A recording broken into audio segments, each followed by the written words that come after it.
ഒന്നാമത് സർവീസിന് കുറെ പ്രോബ്ലംസ് ഉണ്ട്. ഇതിപ്പോ ഞാൻ ഒരു ദിവസം 200 രൂപയ്ക്ക് അടിക്കണുള്ളൂ. ഒരു ദിവസം 200 രൂപ CNG. എത്ര കിലോമീറ്റർ ഓടിയപ്പോ ഇതിന്റെ ഇടയിൽ? ഇത് 15,000. ഇന്നിപ്പോ രാവിലെ വരുമ്പോ ഞാൻ CNG ഫുൾ ടാങ്ക് അടിക്കും. ഒന്നെങ്കിൽ രാത്രി ഞാൻ പോണ വഴിക്ക് തീർന്നു പോകും. പെട്രോൾ അതിൽ തന്നെ കിടന്നോളൂ. പെട്രോൾ ഇപ്പൊ 2 ലിറ്റർ അടിച്ചു കഴിഞ്ഞാൽ അത് അതിൽ തന്നെ കിടക്കും. നമുക്ക് പമ്പ് എത്താൻ വേണ്ടി മാത്രം അത് യൂസ് ചെയ്താൽ മതി. മൈലേജിന്റെ കാര്യത്തിലാണെങ്കിൽ 10 കൊടുക്കാം.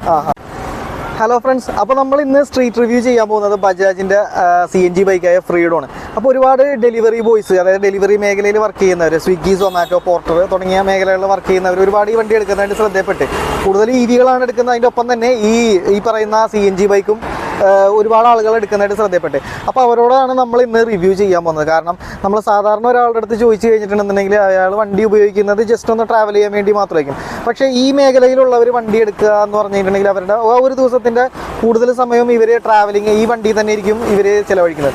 അപ്പോൾ ഇവരുടെ അടുത്ത് ചോദിച്ചു കഴിഞ്ഞിട്ടുണ്ടെങ്കിൽ കറക്റ്റായിട്ടുള്ള റിവ്യൂ നിങ്ങളിലേക്ക് എത്തിക്കാൻ പറ്റും. അതുവേണ്ടിയാണ് ഈ വീഡിയോ ചെയ്യുന്നത്. അപ്പോൾ വീഡിയോ ഇഷ്ടപ്പെട്ടാൽ ലൈക്ക് ചെയ്യാനും അതുപോലെ തന്നെ ചാനൽ സബ്സ്ക്രൈബ് ചെയ്യാനും മറക്കരുത്. മാത്രമല്ല വണ്ടി എടുക്കാനായിട്ട് ആരെങ്കിലും നിൽക്കുന്നുണ്ടെന്നുണ്ടെങ്കിൽ ഈ വീഡിയോ അവരിലേക്ക് ഒന്ന് ഷെയർ ചെയ്ത് കൊടുത്തത് അവർക്ക് ഉപകാരപ്പെടും, എനിക്ക് ഉപകാരപ്പെടും. അപ്പോൾ നമുക്ക് വീഡിയോയിലേക്ക് കിടക്കാം.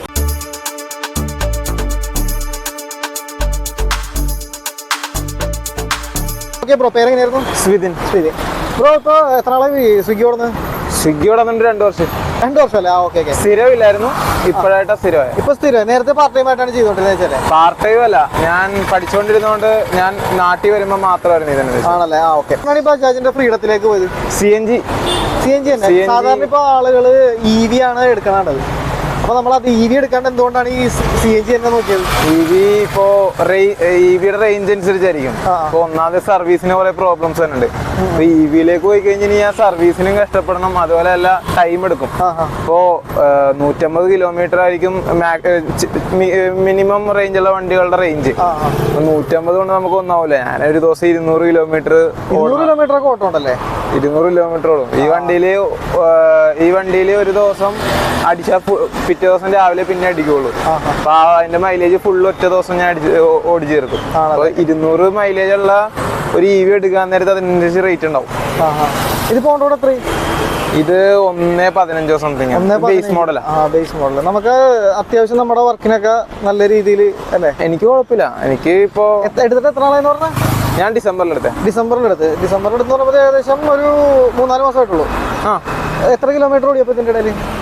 ഇത് 15,000 കിലോമീറ്റർ അല്ലേ? അത്യാവശ്യം നല്ല ഓട്ടം ഉണ്ട്. ഫുൾ ടൈം ഇതിനു വേണ്ടി തന്നെയാണ് യൂസ് ചെയ്യുന്നത്. എത്ര നേരം നിങ്ങൾ ഇപ്പൊ ഈ സ്വിഗ്ഗിയിൽ എത്ര നേരം ഓടുന്നുണ്ട്? ടൈം പറയാണെന്നുണ്ടെങ്കിൽ ഞാൻ മിനിമം 10 to 10 ഓടണേ. നിർബന്ധമൊന്നുമില്ല, ഞാൻ 10 to 10 ഓടുന്നുള്ളൂ. 10 to 10 അല്ലേ? കാരണം ഞാൻ മെയിനായിട്ട് ഡെലിവറി ബോയ്സിന്റെ അടുത്ത് ഈ റിവ്യൂ ചോദിക്കാനുള്ള കാരണം വെച്ചിട്ടുണ്ടെങ്കിൽ നമ്മുടെ വ്യൂവേഴ്സിന് കറക്റ്റ് റിവ്യൂ കിട്ടും. കാരണം മറ്റുള്ളവരെ അപേക്ഷിച്ച് അവർ സാധാരണ കുറച്ച് നേരത്തേക്ക് വണ്ടി യൂസ് ചെയ്യുള്ളൂ. നിങ്ങൾ പറഞ്ഞിട്ടുണ്ടെങ്കിൽ ഒരു ദിവസത്തിൽ കൂടുതൽ ടൈമും വണ്ടി തന്നെ ആയിരിക്കും സ്പെൻഡ് ചെയ്യണം. അപ്പോൾ നിങ്ങൾക്ക് കറക്റ്റ് റിവ്യൂ കിട്ടും. എങ്ങനെയായിരുന്നു ഇതിന്റെ കംഫോർട്ട് കാര്യങ്ങളൊക്കെ എങ്ങനെയാണ് പറഞ്ഞു? സീറ്റ് ഷോക്കാ. സീറ്റ് അത്യാവശ്യം നല്ല ലെങ്ത് ഉണ്ടല്ലോ? സീറ്റ് ലെങ്ത് ഉണ്ട്, പക്ഷെ ഭയങ്കര സ്റ്റിഫാണ്, ഹാർഡാണ് അല്ലേ? പൊസിഷൻ എങ്ങനെയുണ്ട്? ഇരിക്കുന്ന പൊസിഷനും കാര്യങ്ങളൊക്കെ വലിയ ഇതൊന്നുമില്ല. നമ്മൾ ഓടുന്ന കംഫോർട്ട് കുറവാണ്. അപ്പൊ വേറെ വണ്ടി എടുത്താൽ മതിയായിരുന്നു അങ്ങനെ തോന്നിയിട്ടുണ്ടോ? അല്ലാന്നുണ്ടെങ്കിൽ ഇപ്പൊ ഈ CNG-യുടെ ഒരു തോന്നിയിട്ടുണ്ട്. അത് ചില ടൈമിന് തോന്നും. ഈ കംഫോർട്ടിന്റെ കാരണമാണോ അല്ലെങ്കിൽ വേറെ എന്തെങ്കിലും പെർഫോമൻസിന്റെ കാര്യം കൊണ്ടാണോ? പെർഫോമൻസ് വലിയ സീനില്ല, പക്ഷെ CNG മിക്കയിടത്തും കിട്ടില്ല. അപ്പോ ഇപ്പൊ മറ്റേ തോപ്പുംപടി പറഞ്ഞോണ്ട് ഞാൻ എന്റെ വീടിന്റെ അടുത്ത് ആ തോമ്പടിയിലാണുള്ളത്.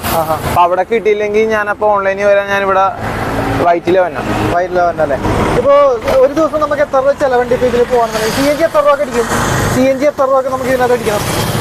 ഫുള്ള് തീർത്തിട്ട് ഒരു 160, 170 രൂപയ്ക്ക് നമുക്ക് CNG അടിക്കണം. പിന്നെ അത് കൂടാതെ അഡീഷണൽ പെട്രോൾ അടിക്കും അല്ലേ? പെട്രോൾ ഞാൻ ആഴ്ചയിലോ മാസത്തിലോ അടിക്കുള്ളൂ. ആണല്ലേ? എത്ര രൂപ അടിക്കും ആഴ്ചയിൽ? 100 രൂപ അടിക്കും. അപ്പൊ നമുക്ക് ഓടാനുള്ള ഉണ്ടാവും. ഇപ്പൊ ഒരു പ്രാവശ്യം ഫില്ല് ചെയ്തിട്ടുണ്ടെങ്കിൽ ഞാൻ പെട്രോൾ ഇപ്പോ ഓടുന്ന ഇന്നിപ്പോ രാവിലെ വരുമ്പോ ഞാൻ CNG ഫുൾ ടാങ്ക് അടിക്കും. ഒന്നെങ്കിൽ രാത്രി ഞാൻ പോണ വഴിക്ക് തീർന്നു പോകും, CNG തീരും. അപ്പൊ ഞാൻ പെട്രോളിലേക്ക് മാറും. പിന്നെ വീടെത്താൻ വേണ്ടി മാത്രമല്ല, വീടെത്താനും പിന്നെ വീട്ടിൽ നിന്ന് തിരിച്ച് പമ്പെത്താനും. 65 മൈലേജ് പെട്രോളിനും കിട്ടാണ്ട്. അപ്പൊ എനിക്ക് 100 രൂപ അടിച്ചാൽ മതി. എങ്ങനെ വന്നാലും ഒരു ദിവസം 200 കിലോമീറ്റർ ട്രാവൽ ഉണ്ട്. വീട്ടിലേക്ക് പോണ ടൈം മാത്രം തീർന്നു കഴിഞ്ഞിട്ടുണ്ടെങ്കിൽ തീർന്നുണ്ടെങ്കിൽ മാത്രം പെട്രോൾ ഇല്ല, മിക്കപ്പോഴും വീട്ടിൽ നിന്ന് തിരിച്ച് പമ്പിലേക്ക് പോകണ വഴിയേ തീരുള്ളൂ. ആണല്ലേ. അപ്പൊ ഈ നമ്മൾ ഒരു പ്രാവശ്യം അടിക്കുന്ന പെട്രോൾ എങ്ങനെ വന്നാലും ഒരാഴ്ച കൂടുതലൊക്കെ കിടക്കുമല്ലേ? ഞാൻ ഒരു മാസമൊക്കെ. പിന്നെ നമ്മള് ഇപ്പൊ ഫുൾ ടൈം ആണെന്ന് പറഞ്ഞല്ലോ, പാർട്ട് ടൈം ആയിരുന്ന ടൈമിന് ഏത് വണ്ടിയാണ് യൂസ് ചെയ്തിരുന്നത്? എൻഡോർക്ക്. എന്തുകൊണ്ടാണ് എൻഡോർക്ക് മാറിയത്? കൊടുത്തിട്ടാണ് ഇതെടുത്തത്? അല്ല, അത് ചേച്ചിയുടെ വണ്ടിയായിരുന്നു. അപ്പൊ ഞാൻ ഫുൾ ടൈം ആയിട്ട് ഞാൻ ഓടാൻ തുടങ്ങി. അതില് ഒരു ദിവസം എത്ര രൂപ ഫ്യൂൽ അടിക്കേണ്ടി വരും? അതിന് 300 രൂപ മേലെ അടിക്കണം. 300 രൂപ ഫ്യൂൽ അടിക്കേണ്ട ടൈമിൽ ഇപ്പൊ ഒരു ദിവസം 160 രൂപ കാര്യം തരും, നേരെ പൗടി അല്ലേ? അതല്ല, അതിന് 300 രൂപ എന്ന് പറഞ്ഞാൽ ഞാൻ അത്രയും നമ്മ പവറിലേക്ക് പോയി കഴിഞ്ഞാൽ അതിന് 35 കിട്ടത്തില്ല. അതും പാർട്ട് ടൈം ആയിട്ട് ഓടുന്ന ടൈമിൽ. ഫുൾ ടൈം ആകുമ്പോഴത്തേക്ക് 160 രൂപ ചെലവും നമുക്ക് വരും. പക്ഷെ അതിന് 300 രൂപ പാർട്ട് ടൈമിന് 300 വേണ്ട, 200 മതി. ഞാൻ ഫുൾ ടൈം അതിൽ ഓടുമായിരുന്നു. ഈ എൻഡോർക്കിന് ഇതിന്റെ അകത്തേക്ക് മാറിയപ്പോ എന്തെങ്കിലും വ്യത്യാസം തോന്നിയിട്ടുണ്ടോ? നമുക്ക് കംഫോർട്ട് ഏതിനാണ് കുറച്ചും കൂടി നല്ലത്? എൻഡോർക്ക് തന്നെയാണ് കംഫോർട്ട് അല്ലേ? ഓക്കെ. പിന്നെ ഇതിന്റെ സർവീസും കാര്യങ്ങളൊക്കെ എത്ര സർവീസ് കഴിഞ്ഞു? 3 കഴിഞ്ഞു. ഫ്രീ സർവീസ് 3 കഴിഞ്ഞ്. ഇപ്പൊ അടുത്ത 4ാമത്തെ സർവീസിന് കൊടുക്കണം. ഫ്രീ സർവീസിൽ ഓയിൽ ചേഞ്ചും അത്ര അതല്ലേ ഉള്ളൂ? നമുക്ക് എക്സ്ട്രാ അഡീഷണൽ പേയ്മെന്റ് ഒന്നും വന്നിട്ടുണ്ട്? 1000 സംതിങ് ഒന്നായിരുന്നു. അതെന്തിന്റെ മാറിയ മെറ്റീരിയൽസിന്റെ എമൗണ്ട് അല്ലേ? ഓയിൽ ഫുൾ ടെസ്റ്റ് അതിന്റെ എന്തോ അല്ലറ എമൗണ്ട് ആണ്. ഇനിയിപ്പോ ഉള്ളത് പെയ്ഡ് സർവീസ് ആണല്ലേ? പിന്നെ ഇതിന്റെ ബ്രേക്കിംഗ് കാര്യങ്ങള് മറ്റേ സസ്പെൻഷനൊക്കെ എങ്ങനെയാണ് നമുക്ക് തോന്നിയത്? എല്ലാം സസ്പെൻഷനൊക്കെ ഹാർഡാണ്. സസ്പെൻഷൻ ഒന്നും വലിയ കാര്യം നമുക്ക് ഭയങ്കര ഷോകണ്ടേ വണ്ടിക്ക്? കമ്മ്യൂട്ട് വെഹിക്കിൾ അല്ലേ? മറ്റേ ഇത് നോക്കുവാണെങ്കിൽ നമ്മ ഇതെടുത്തിട്ട് കാര്യമില്ല. കമ്മ്യൂട്ട് വെഹിക്കിൾസിൽ മിക്കതും ഇത് തന്നെയാണ്. പിന്നെ മോണോഷോക്കാണ്. അപ്പോ അതിന്റെ ഒരു നമ്മൾ ലോങ് പോയിട്ടുണ്ടോ ഇതെടുത്തിട്ട് എവിടെയെങ്കിലും? ഇല്ല, ഞാൻ ആകെ തൃശ്ശൂർ യാത്ര പോയിട്ടുള്ളൂ. തൃശ്ശൂര്, എറണാകുളം ടു തൃശ്ശൂർ അല്ലേ? ഹൈ റേഞ്ച് ഒന്നും അങ്ങനെ പോകാറില്ല? വീക്കെൻഡ് ഹൈ റേഞ്ച് ഒക്കെ അങ്ങനെ പോകാറില്ല? വീക്കെൻഡ് ട്രിപ്പ് എനിക്കിപ്പോ ഫണ്ട് സേവ് ചെയ്ത് ഞാനിപ്പോ ഒരു 3-4 മാസത്തേക്ക് അതിനുവേണ്ടി മാത്രമായിട്ട് ഓടാനുണ്ടെങ്കിൽ ആണല്ലേ? ഓക്കെ, ശരി. അപ്പോ പറഞ്ഞു വരുന്നത് ഇത് സിറ്റി റൈഡിന് മാത്രം യോജിച്ച വണ്ടിയാണ്, ലോങ് ഒന്നും അങ്ങനെ പോകാൻ പറ്റില്ല, ഡെലിവറിക്ക് മാത്രം പറ്റിയ വണ്ടിയാണ്. അതുകൊണ്ട് ഞാൻ കുറെ ശ്രദ്ധപ്പെട്ടത് ഒരുപാട് ആൾക്കാർ ഈ വണ്ടി എടുക്കുന്നുണ്ട്. EV കഴിഞ്ഞിട്ടുണ്ടെങ്കിൽ പിന്നെ ഈ വണ്ടിയാണ് കാണുന്നത്. ഇപ്പൊ അപ്പുറത്തൊരു വണ്ടി ഇരിക്കുന്നുണ്ട്. ഓക്കെ ബ്രോ, അപ്പോ നമുക്ക് ലാസ്റ്റ് ഒരു ചോദ്യം കൂടി. ഇതിന് ഔട്ട് ഓഫ് 10 നമുക്ക് എത്ര മാർക്ക് കൊടുക്കാൻ പറ്റും? ഔട്ട് ഓഫ് 10 എത്ര മാർക്ക് കൊടുക്കാൻ പറ്റും? മൈലേജിന്റെ കാര്യത്തിലാണെങ്കിൽ 10/10 കൊടുക്കാം. കംഫർട്ടബിൾ ഒരു 5 കംഫോർട്ടിലാണ് പോയേക്കണേ അല്ലേ? ഓക്കെ ബ്രോ, അപ്പോൾ വിലപ്പെട്ട ഇൻഫോർമേഷൻ നമ്മുടെ യൂസർക്ക്. Thank you. ഓക്കെ ഫ്രണ്ട്സ്, നമുക്ക് അടുത്തൊരു യൂസറെ കിട്ടിയിട്ടുണ്ട്. പേരെങ്ങനെയായിരുന്നു? ആഡ്ലിൻ. ഓക്കെ ആഡ്ലിൻ, ഇതെന്താണ് ഇത് പോർട്ടറുണ്ട് സ്വിഗ്ഗി ഉണ്ടല്ലോ, എന്തൊരു രണ്ടും ഓടുന്നുണ്ട്? ഇപ്പൊ രണ്ടും ഓടിക്കൊണ്ടിരിക്കുകയാണ് അല്ലെങ്കിൽ ഓടാനായിട്ട് പറ്റില്ല? ഏതെങ്കിലും ഒന്നായിട്ട് ഓടാം. അപ്പൊ ഇപ്പൊ ഓടണ ഏതാണ്? ഇപ്പൊ പോർട്ടറല്ല, സ്വിഗ്ഗി അപ്പൊ എപ്പോഴാണ് ഓടുന്നത്? സ്വിഗ്ഗി ചില ദിവസങ്ങളിൽ സ്വിഗ്ഗി ഓടും, എല്ലാ ദിവസങ്ങളിൽ പോർട്ടർ ഓടും. ആണല്ലേ? സർജൊക്കെ അനുസരിച്ചിട്ടാണ് നമ്മൾ. ഇത് ഫുൾ ടൈം ആണ് അല്ലേ? ഇതിനകത്തേക്ക് ഇപ്പൊ എത്ര ആളെ വന്നിട്ട്? ഞാനിപ്പോ ഒരു 5-6 മാസം. 6 മാസം. എങ്ങനെയുണ്ട് മൊത്തത്തിൽ? എങ്ങനെയുണ്ട്? കൊള്ളാമോ? മൊത്തത്തില് കുഴപ്പമില്ല. രണ്ടും കൂടി ഉള്ളതുകൊണ്ട് ഞാൻ അഡ്ജസ്റ്റ് ചെയ്ത് പോകണല്ലേ?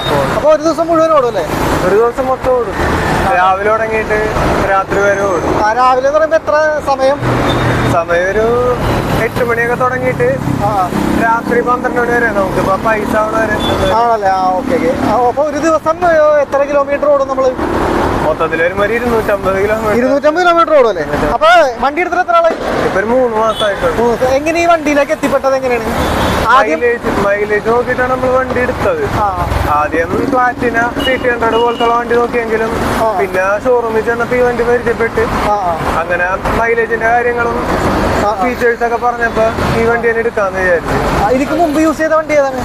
ഞാൻ പൾസർ 150 ആയിരുന്നു. അതായിരുന്നു ഓടിക്കൊണ്ടിരുന്നത്. പണ്ട് എന്താ പെട്ടെന്ന് മാറ്റാൻ കാരണം മൈലേജിന്റെ?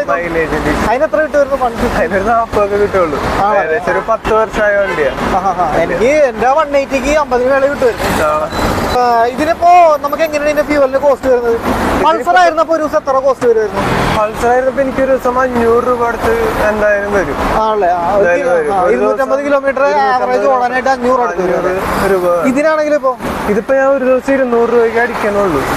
ഒരു ദിവസം 200 രൂപ CNG മാക്സിമം പറഞ്ഞാൽ നമുക്കൊരു 200 എന്ന് പറയണത് ശരിക്കും 150 രൂപ മതി. 2 കിലോണ് CNG ഇതിൽ കൊള്ളില്ല. 150 രൂപക്കുള്ളത് കയറുള്ളൂ. അപ്പൊ ഞാനൊരു 200 എന്നുള്ള കണക്കൂട്ടി പറയണതാ. കാരണം ഒരു ദിവസം 150 രൂപ അടിച്ചു കഴിഞ്ഞാൽ ചിലപ്പോ നമ്മൾ അന്നേ ദിവസം രാത്രി തന്നെ ചിലപ്പോ അടിക്കേണ്ടി വരും. ഫുള്ള് അടിക്കാൻ പറ്റുള്ളൂ. അപ്പൊ അതിൽ നിന്ന് കുറച്ചെടുത്തിട്ട് ബാക്കി നമ്മൾ പിറ്റേ ദിവസത്തേക്ക് കൂടാ. അപ്പൊ അതാണ് ഒരു 200 വെച്ചിട്ട് കണക്ക് കൂട്ടുന്നത്. പെട്രോൾ അടിക്കാറുണ്ടോ? പെട്രോൾ 2 ലിറ്റർ അടിക്കാം. 2 ലിറ്ററിന്റെ ടാങ്കാണ്. ഇൻകേസ് CNG തീർന്നാൽ മാത്രം നമ്മൾ പെട്രോളിലേക്ക് അപ്പൊ അടുത്ത പമ്പ് എത്താനായിട്ടുള്ള ഒരു ഓപ്ഷൻ എന്നുള്ള രീതിയിൽ നമുക്ക് അപ്പൊ നമുക്ക് ഒരു 2 ലിറ്റർ പെട്രോൾ അടിച്ചിട്ടുണ്ടെങ്കിൽ ഒരു മാസം കിടന്നോളും പെട്രോളിന്റെ. നമ്മൾ ജസ്റ്റ് ഈ പമ്പ് എത്താനും ഇതിപ്പോ നമ്മള് ഒരു ദിവസം 200 പെട്രോൾ അതിൽ തന്നെ കിടന്നോളൂ. പെട്രോൾ ഇപ്പൊ 2 ലിറ്റർ അടിച്ചു കഴിഞ്ഞാൽ അതിൽ തന്നെ കിടക്കും. നമുക്ക് പമ്പ് എത്താൻ വേണ്ടി മാത്രം അത് യൂസ് ചെയ്താൽ മതി. CNG ഇപ്പൊ എല്ലായിടത്തും ഇല്ലല്ലോ. അപ്പൊ അതിന്റെ ഒരു പ്രശ്നം എന്താ? നമുക്ക് ഇപ്പൊ എറണാകുളം ബേസ് വെച്ച് നോക്കുമ്പോ 4 പാടുണ്ട്. ഇപ്പൊ ഇവിടെ പത്തടിപ്പാലത്തുണ്ട്, പിന്നെ ചേരാനല്ലൂരുണ്ട്, അപ്പുറത്തേക്ക് ഗോശ്രീയുടെ അവിടെ ഉണ്ട്, ഇപ്പുറത്തേക്ക് പോകുമ്പോ നമുക്ക് വൈറ്റിലെ ഭാഗത്തുണ്ട്, മരടും ഉണ്ട്.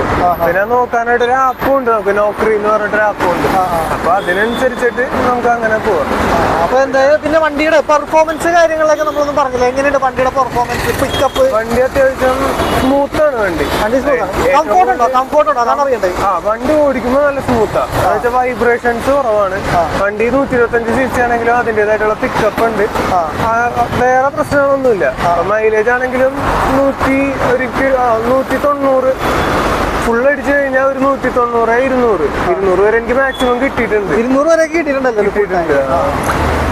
അപ്പൊ ഞാൻ ചോദിച്ചത്, നിങ്ങളിപ്പോ ഫുൾ ടൈം വണ്ടി തന്നെ ആയിരിക്കുമല്ലോ, നിങ്ങളുടെ വർക്ക് വണ്ടി റിലേറ്റഡ് ആയിരിക്കുമല്ലോ. അപ്പൊ ഇങ്ങനെ സ്ഥിരമായിട്ട് ഇങ്ങനെ വണ്ടി ഓടിക്കണോണ്ട് നമുക്ക് കംഫോർട്ടിൽ എന്തെങ്കിലും പ്രശ്നം, അല്ലെങ്കിൽ നമുക്ക് ഇങ്ങനെ സ്ഥിരമായിട്ട് ഹെൽത്തിന് എന്തെങ്കിലും? ഫ്രണ്ടിലിരുന്ന് ഓടിക്കുന്ന ആളായതുകൊണ്ട് എനിക്ക് ഒരു പ്രശ്നമില്ല. പക്ഷെ ബാക്കിലിരിക്കുന്ന ആൾക്ക് സീറ്റിന് പൊക്കമില്ലാത്തത് കൊണ്ടുള്ള പ്രശ്നം വന്നിട്ടുണ്ട്. നല്ലോണം നാട്ടുവേദന വന്നിട്ടുണ്ട്. ഞാൻ ചോദിക്കാൻ കാരണം തൊട്ട് മുമ്പ് റിവ്യൂ എടുത്ത ആള് പറഞ്ഞത് ഇതിൽ കംഫോർട്ട് ഭയങ്കര ഷോ ആണെന്നാ പറഞ്ഞത്. അതാണ് ഞാൻ എടുത്ത് ചോദിക്കാൻ. പിന്നെ വണ്ടിയുടെ എത്ര കിലോമീറ്റർ പോയി? ഇപ്പൊ ഒരു 23,000 കിലോമീറ്റർ. 3 മാസം കൊണ്ട് 23,000 കിലോമീറ്റർ. നല്ല ഓട്ടമുള്ള പൊടിയാണ്. ഡെയിലി 250 അതിൽ കൂടുതലുള്ള. ഇതിന്റെ സർവീസ് അപ്പൊ എത്ര കഴിഞ്ഞു? ഇപ്പൊ ഒരു 3 കഴിഞ്ഞ്. 3 സർവീസാണ് നമുക്ക് ഫ്രീ ആയിട്ടുള്ളത്. ഇപ്പൊ 4ാമത്തെ സർവീസാണ്. ഇനിയുള്ള പെയ്ഡാണല്ലേ? അതിനുള്ള പെയ്ഡാണ്. ഇനി വണ്ടിയുടെ കംപ്ലൈന്റ് കാര്യങ്ങൾ എന്തെങ്കിലും ഉണ്ടോ? വണ്ടി ഇടയ്ക്ക് സ്റ്റാർട്ട് ആവും, പക്ഷെ വണ്ടി എഞ്ചിനിലോട്ട് പവർ എത്തള്ളാന്ന്. കാരണം ആക്സിലേറ്റർ കൊടുത്താൽ വണ്ടി നീങ്ങൂല. അതൊരു പ്രശ്നമാണ്. പിന്നെ ഈ വേറെ കംപ്ലൈന്റ് അങ്ങനെ ഒന്നും കണ്ടില്ല. ഈ ഒരു ഡിസ്പ്ലേ എന്തോ പോയി കിടക്കാൻ തോന്നുന്നു. ഡിസ്പ്ലേ അത് ഡിജിറ്റൽ ഡിസ്പ്ലേ ആയതുകൊണ്ട് അതിന് 2ാമത്തെ സർവീസിന് പോകുമ്പോ അല്ല, ഇതിന്റെ കാര്യം സർവീസിൽ പറഞ്ഞില്ലായിരുന്നു ഈ പവർ എഞ്ചിനിലേക്ക്? അത് ഞാൻ കാണിച്ച്. പക്ഷെ എനിക്ക് തോന്നണേ പുതിയ വണ്ടി ആയതുകൊണ്ടോ അല്ലെങ്കിൽ 1 വർഷം അടുത്തല്ലേ ആയിട്ടുള്ളൂ. അവരെങ്ങനെ പറഞ്ഞായിരുന്നോ? അവര് പറഞ്ഞുകൊണ്ടല്ല, പക്ഷെ പല ഈ മെക്കാനിക്സിനും ഇതിന്റെ കറക്റ്റ് ആയിട്ടുള്ള മെക്കാനിക്കൽ സിസ്റ്റം അറിയില്ല. ചില ഓതറൈസ്ഡ് ആയിട്ടുള്ള അവർക്ക് മാത്രമേ കറക്റ്റ് ആയിട്ട് അറിയുള്ളൂ അതിനെപ്പറ്റി. ആണല്ലേ? അല്ല, ഞാൻ ചോദിച്ചത് സർവീസ് സെന്ററിൽ കാണിക്കുമ്പോൾ അവർക്ക് കറക്റ്റ് ഡീറ്റെയിൽ അറിയാൻ പറ്റുമോ? സർവീസ് സെന്ററിൽ പറഞ്ഞില്ല എന്ന് ചോദിച്ചു. കാണിച്ച് ഞാൻ 3 സർവീസിനും പറഞ്ഞ്. അപ്പൊ റെഡിയാക്കാന്ന് പറയും, അവർ അപ്ഡേറ്റ് ചെയ്തെന്ന് പറയും. പക്ഷെ വീണ്ടും എനിക്ക് അതേ പ്രശ്നം തന്നെ. അതേ ഇഷ്യൂ തന്നെ സോർട്ട് ഔട്ട് ചെയ്യാൻ. അവര് എന്റെ അടുത്ത് 4ാമത്തെ സർവീസിന് നമുക്ക് ഇരുത്തി ഒന്ന് നോക്കാന്ന് പറഞ്ഞത്. ഇതിപ്പോ ഡിസ്ക് ബ്രേക്ക് ഉള്ളല്ലേ? ഇത് ഡിസ്ക് ബ്രേക്കാ. ഇത് ഓടെത്രൊന്നും? ഇത് 1.38. 1.38 അല്ലേ? ഇതില് ലോങ് ഡ്രൈവ് എവിടെയെങ്കിലും പോയിട്ടുണ്ടോ? ഇത് തന്നെ ലോങ് അല്ലേ? ശരിയാണ്. ഹൈ റേഞ്ച് ഒക്കെ പോലെ വീക്കെൻഡ് ട്രിപ്പ് ഒക്കെ അങ്ങനെ പോലെ കംപ്ലീറ്റ് നമുക്ക് ഇതിനു വേണ്ടി തന്നെ എടുത്ത വണ്ടിയാണ്. പിന്നെ ഇതിന്റെ ബാക്കില് ലോഡൊക്കെ വെച്ച് പോകാനായിട്ട് ഇപ്പൊ ആളൊക്കെ കയറി കഴിഞ്ഞിട്ടുണ്ടെങ്കിൽ ഇതിനൊന്നും അധികം വെയിറ്റ് ഉണ്ടാവില്ല. ആളൊക്കെ കയറി 2 പേരൊക്കെ കയറാണെന്നുണ്ടെങ്കിൽ വലിക്കാനൊക്കെ ആയിട്ട് ബുദ്ധിമുട്ട് അങ്ങനെ എന്തെങ്കിലും? ഇപ്പൊ അങ്ങനെ ബുദ്ധിമുട്ടൊന്നും തോന്നിയിട്ടില്ല. വലിവിന് അങ്ങനെ പ്രശ്നം വന്നിട്ടില്ല. 125 cc പവർ, ഒരു പവർ വെച്ചൊരു വണ്ടി നോർമലി 120 cc വണ്ടിയുടെ പവർ തന്നെയാണല്ലേ? പെട്ടെന്ന് പൾസർ ഇതിൽ അത്യാവശ്യം പവറും നല്ലൊരു പിക്കപ്പ് ഒക്കെ കൂടിയ വണ്ടിയാണ്. അതിന്റെ അകത്ത് പെട്ടെന്ന് ഇതിലേക്ക് മാറിയപ്പോ എന്തെങ്കിലും അതിന്റെ ഒരു വ്യത്യാസം തോന്നിയിട്ടുണ്ട്. CNG-നേക്കാളും കൂടുതൽ പവർ നമുക്ക് പെട്രോളിൽ കിട്ടണമായിട്ട് ഫീൽ ചെയ്യും. പെട്രോളിലേക്ക് സ്വിച്ച് ചെയ്യുമ്പോൾ പവർ കൂടുതലായിട്ട്. ഓക്കെ, ശരി. അപ്പൊ നമ്മൾ ലാസ്റ്റ് ഒരു ചോദ്യം കൂടി, നമുക്ക് ഔട്ട് ഓഫ് 10 എത്ര മാർക്ക് കൊടുക്കാൻ പറ്റും വണ്ടിക്ക്? ഇത് മൈലേജ് എല്ലാം നോക്കുമ്പോ മൈലേജ് നമുക്ക് സാറ്റിസ്ഫൈഡ് ആണ് പുള്ളി. പിന്നെ ഈ സ്റ്റാർട്ട് ആക്കുന്നതിന്റെ ഒരു പ്രശ്നം മാത്രമേ ഉള്ളൂ. നമുക്ക് എന്തായാലും ഒരു 8.9 എന്തായാലും കൊടുക്കുക. 8.9. അപ്പൊ അതിന് അത്യാവശ്യം നല്ല മാർക്കാണ്. പിന്നെ ഞാൻ ഒരു ചോദ്യം കൂടി ചോദിക്കാൻ പറ്റുമോ? ഇത് എടുക്കണതിന് മുമ്പ് എന്തായാലും ഈ ഒരു ഫീൽഡിലേക്ക് ഇറങ്ങി അപ്പൊ എല്ലാവരും ഇപ്പൊ EV ആണ് യൂസ് ചെയ്യണ കണ്ടത്, എടുക്കാൻ കണ്ടത്. EV-യിലേക്ക് പോകാൻ കാര്യം എന്താണ്? EV നമുക്ക് ചാർജ് ചെയ്യണ കാര്യം, എവിടെയെങ്കിലും നിർത്തി ചാർജ് ചെയ്യാനുള്ള ടൈം പോകും. നമ്മൾ ഈ ഓട്ടം എന്ന് പറഞ്ഞാൽ രാവിലെ ഇറങ്ങിയിട്ട് വൈകിട്ട് വന്ന് കയറണവരാ. അപ്പൊ ഈ EV-യിലോട്ട് പോയി കഴിഞ്ഞാൽ ഈ ചാർജ് ചെയ്യാനുള്ള ടൈം കുറച്ച് നഷ്ടമാണ്. അതുമല്ല 130 എന്ന് പറയണ 130 വരെയൊക്കെ എന്തോ EV-ല് നമുക്ക് കിട്ടണുള്ളൂ. ഈ പറയുന്ന 190 ചിലപ്പോ ഇത് ഈ വണ്ടിയിലൊക്കെ ഈ ഒരു ഇതില് ശരിക്കും പറഞ്ഞാൽ 250 കിലോമീറ്റർ ഓടിക്കണമെന്ന് പറഞ്ഞല്ലേ. ഇനിയിപ്പോ CNG പെട്രോളും കൂടി ഉണ്ടെങ്കിൽ ഉണ്ട്. അപ്പൊ അതുകൊണ്ട് നമുക്ക് പെട്രോൾ ഈ അടുത്ത പമ്പ് എത്തണമെങ്കിൽ പോലും നമുക്ക് ആ പെട്രോൾ യൂസ് ചെയ്തിട്ട് പോവാം. നമുക്ക് എങ്ങും ടൈം വേസ്റ്റ് ആക്കേണ്ട കാര്യമില്ല. അപ്പൊ അതൊരു ഒരുപാട് പേര് ഇപ്പൊ ഈ മേഖലയിലേക്ക് ഇറങ്ങുന്നവര് ഈ വണ്ടി എടുക്കുന്നത് ഞാൻ കണ്ടിട്ടുണ്ട്, ശ്രദ്ധയപ്പെട്ടിട്ടുണ്ട്. അതുകൊണ്ടാണ് ഞാൻ ഇങ്ങനെ ഒരു റിവ്യൂ ചെയ്യാൻ നമ്മുടെ വ്യൂവേഴ്സിനും കൂടി അറിയാൻ വേണ്ടി. ഇനിയിപ്പോ വണ്ടി എടുക്കാൻ നിൽക്കണവർക്ക് ഇതൊരു നല്ലൊരു ഇൻഫർമേഷൻ കിട്ടട്ടെ എന്ന് വിചാരിച്ചായിരുന്നു.